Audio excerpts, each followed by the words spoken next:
Yeah, you made a great point talking about the future influence of LeBron James going forward. And I pointed out earlier in the show that if you look at all of the so-called political stands, if you will, that he's taken over the years, while it might represent potential financial loss, something of that nature, it hasn't.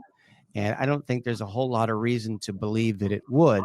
But in this particular instance, it does represent personal financial loss for him when it comes to China. So at the very moment he's facing it, he ends up essentially by default siding with the Chinese government against Daryl Morey. And my question to you is, and there's been a lot of talk about this, could this be something that's irreparable in tarnishing his marketability, LeBron James, going forward?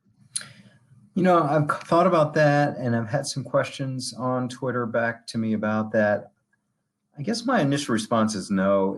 He's such a huge brand and name that this will have a little blowback and the way I phrased it this morning was blowback in terms of when the next socially conscious stance that he takes is maybe met with skepticism or met with the reaction of, well, you're good here, but not China. What's up? So that will be some blowback, but I don't think legacy-wise, I really don't. Let's just be clear. This is as powerful a voice as we have in sports by the nature of his magnitude, by what he has done. Michael Jordan never had to deal with this.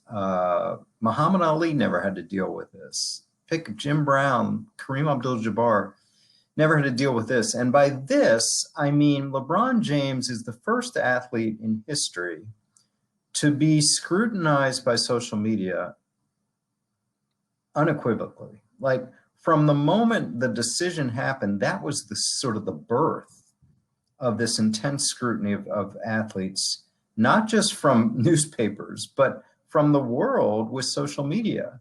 You know, the Twitter really sort of had its advent about 2009. The decision was 2010, and now we've had a decade of just this scrutiny on LeBron. And here's what I say about LeBron. Oh my God, with all of these millions of people pointed towards him, we don't have one negative story about LeBron James. No womanizing, no drinking, no smoking, no sex, no drugs, no staying out in casinos, nothing.